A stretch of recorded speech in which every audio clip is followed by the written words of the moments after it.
যুদ্ধ আমি চাই না, কিন্তু যদি চাপিয়ে দেওয়া হয় তবে মনে রাখবেন, যুদ্ধ আমাদের কাছে মঞ্জুর, কিন্তু অপমান বা গোলামি নয়। ইরান আমেরিকার চোখের দিকে চোখ রেখে ঠিক এই কথাটাই বলে দিল। আর ঠিক সেই সময়েই আমাদের নিজেদের উঠোনে, মানে মুম্বাইয়ের গভীর সমুদ্রে ইন্ডিয়ান কোস্টগার্ড আটক করল 3টি বিশাল জাহাজ। ইসরায়েল বলছে এগুলো ইরানের গোপন তেলের জাহাজ। ভারত বলছে এটা নিছক স্মাগলিং। আসল সত্যটা কি? দেখুন, বিশ্ব রাজনীতিতে এখন যা চলছে তা কোনো সাধারণ ঘটনা নয়, কিন্তু সবথেকে বড় ধামাকাটা হয়েছে আমাদের ঘরের কাছে, মুম্বাই থেকে 100 নটিক্যাল মাইল দূরে। অনেকে ভাবছেন ইরান হয়তো কোণঠাসা, অনেকে ভাবছেন ভারত হয়তো আমেরিকার চাপে ইরানের সাথে শত্রুতা করছে। কিন্তু বিশ্বাস করুন, যা দেখছেন তা ওই হিমশৈলের চূড়া মাত্র। আজ তারিখ 9ই ফেব্রুয়ারি 2026, বেলা 3টেই এই খবর পড়ছি।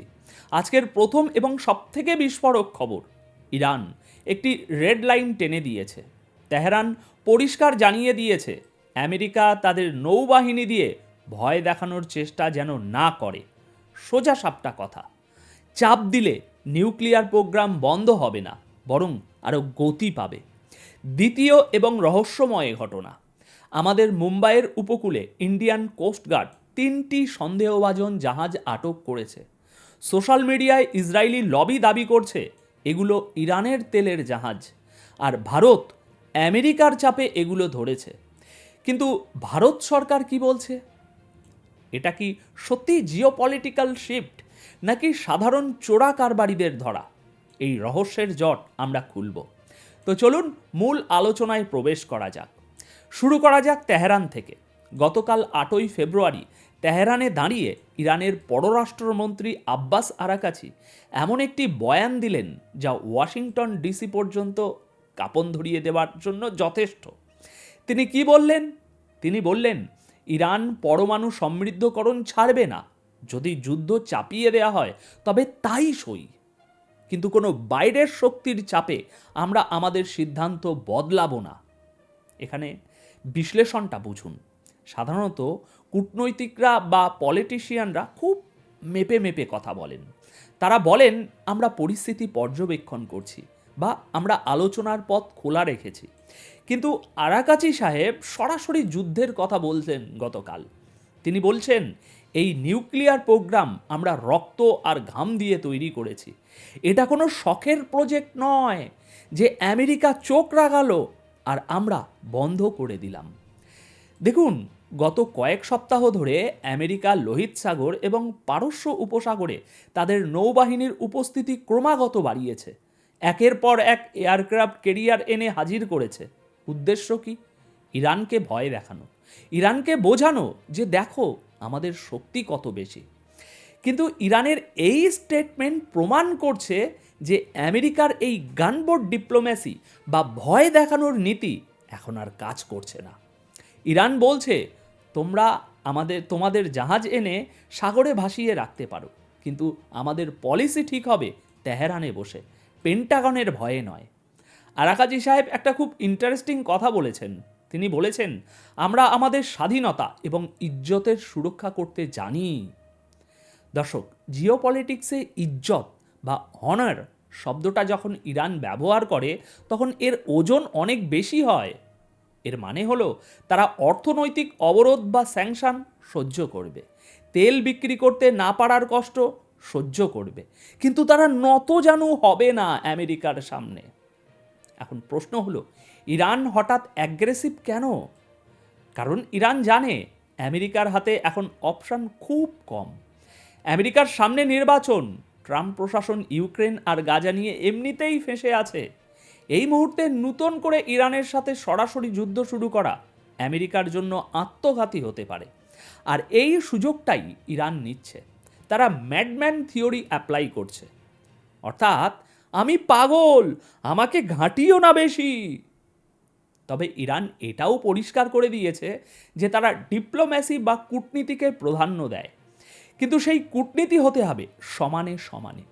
তুমি আমার মাথায় বন্দুক ঠেকিয়ে কথা বলবে আর আমি তোমার কথায় সায় দেব, এই দিন শেষ। দেখুন, এই সেগমেন্টের বটম লাইন হলো ইরান একটি রেড লাইন টেনে দিয়েছে। এখন বল আমেরিকার কোর্টে। আমেরিকা কি এই চ্যালেঞ্জ গ্রহণ করে সংঘাতের দিকে যাবে, নাকি ইরানের এই অনড় অবস্থান দেখে তারা বুঝে যাবে যে জোর করে ইরানকে থামানো যাবে না? দেখুন, ইতিহাস বলছে আমেরিকা যখনই মধ্যপ্রাচ্যে জোর খাটাতে গেছে ফলাফল খুব একটা ভালো হয়নি। এবার আসি দ্বিতীয় খবরে। এটা আমাদের জন্য মানে ভারতের জন্য সবথেকে ইন্টারেস্টিং পার্ট। সিনটা কল্পনা করুন, মুম্বাইয়ের উপকূল, আরব সাগরের উত্তাল ঢেউ, সেখান থেকে 100 নটিক্যাল মাইল দূরে ইন্ডিয়ান কোস্টগার্ডের জাহাজ ঝড়ের গতিতে ধেয়ে যাচ্ছে। টার্গেট 3টি সন্দেহভাজন জাহাজ। জাহাজগুলোর নাম আল জাফজিয়া, এস ফল্টস্টার, স্টেলার রুবি। ইন্ডিয়ান কোস্টগার্ড এই জাহাজগুলোকে আটক করে কেন? সরকারি ভাষ্য অনুযায়ী এরা মাঝ সমুদ্রে অবৈধভাবে তেল বা জ্বালানি ট্রান্সফার করছিল, যাকে শিপিংয়ের ভাষায় বলা হয় শিপ টু শিপ ট্রান্সফার। কিন্তু গল্পটা এখানেই শেষ নয়। গল্পটা শুরু হলো সোশ্যাল মিডিয়ায়, বিশেষ করে এক্স হ্যান্ডেলে। সেখানে বেশ কিছু প্রভাবশালী ইসরায়েলপন্থী অ্যাকাউন্ট দাবি করতে শুরু করলো ভারত বিরাট কাজ করে ফেলেছে, বিরাট কাজ করছে ভারত, ভারত ইরানের তেলের জাহাজ ধরেছে, ভারত আমেরিকার স্যাংশন কার্যকর করছে। তাদের দাবি এই জাহাজগুলো ইরানের ডার্ক ফ্লিট বা ঘোস্ট ফ্লিটের অংশ, যারা লুকিয়ে লুকিয়ে ইরানের তেল রাশিয়া বা চীনে পাচার করে।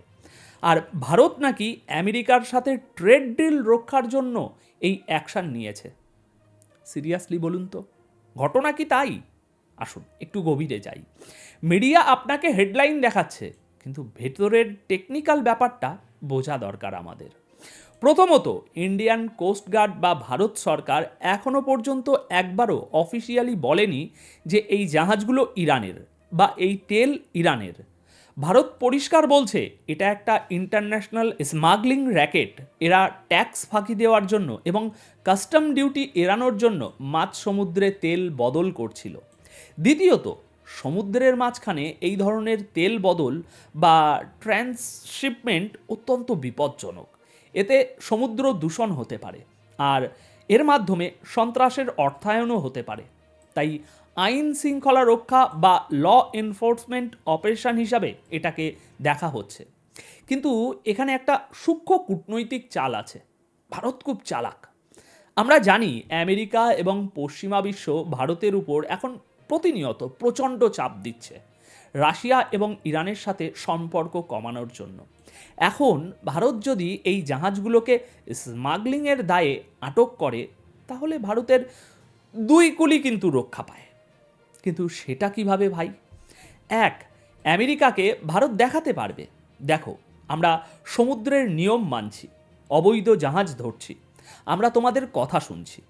দুই, অন্যদিকে ইরান বা রাশিয়াকে ভারত বলতে পারবে, না ভাই, আমরা তোমাদের বিরুদ্ধে কোনো পলিটিক্যাল অ্যাকশান নেইনি, ওটা তো সাধারণ চোর ডাকাত ধরার অপারেশন ছিল, তোমাদের তেলের উপর আমরা নিষেধাজ্ঞা দেইনি।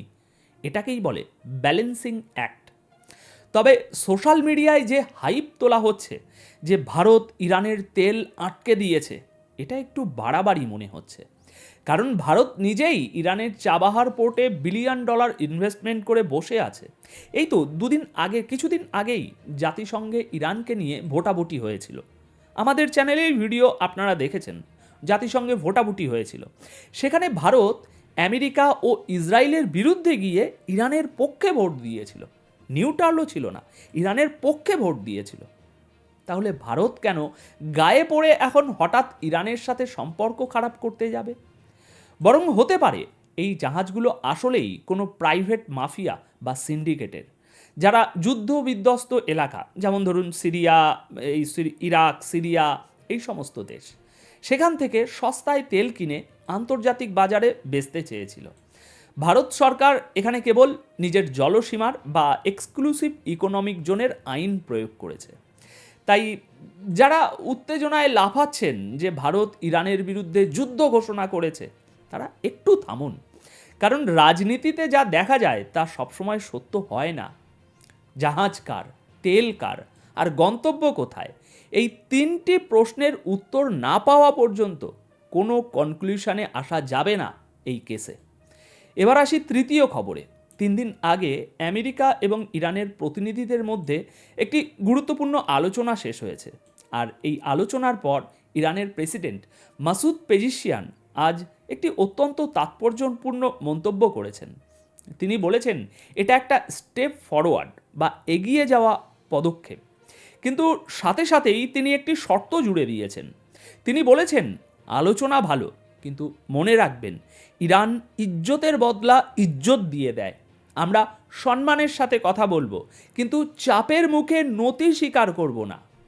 দর্শক বন্ধুরা, এখানে প্যাটার্নটা লক্ষ্য করুন। একদিকে ইরানের ফরেন মিনিস্টার বলছেন যুদ্ধ মঞ্জুর, অন্যদিকে ইরানের প্রেসিডেন্ট বলছেন আলোচনা এগোচ্ছে। এটা কি কনফিউশন? একদম না। এটা হলো সেই ক্লাসিক গুড কপ ব্যাড কপ স্ট্র্যাটেজি, যা আমি বারবার আপনাদেরকে বলি। ইরান আমেরিকাকে দুটো বার্তাই একসাথে দিচ্ছে। এক, সামরিক বাহিনী এবং রেভলিউশনারি গার্ডদের মাধ্যমে বলছে আমরা মারামারি করতে প্রস্তুত আছি, এটা আমেরিকাকে ভয় দেখানোর জন্য। 2, প্রেসিডেন্টের মাধ্যমে বলছে তবে তোমরা যদি স্যাংশন তোলো আমরা কথা বলতে রাজি, এটা ডিপ্লোম্যাটিক পথ খোলা রাখার জন্য। প্রেসিডেন্ট পেজিশিয়ান পরিষ্কার করেছেন যে নিউক্লিয়ার ইস্যুতে ইরান এনপিটি বা আন্তর্জাতিক আইন মেনে চলবে, কিন্তু সেটা তাদের অধিকারের ভিত্তিতে হতে হবে। আমেরিকা চাইলেই বলতে পারে না কাল থেকে তোমরা ল্যাবরেটরি বন্ধ করে দাও। দেখুন, এখানে সবথেকে বড় সমস্যা হলো অবিশ্বাসের জায়গা। আমেরিকা ইরানকে বিশ্বাস করে না, আর ইরানও আমেরিকাকে বিশ্বাস করে না।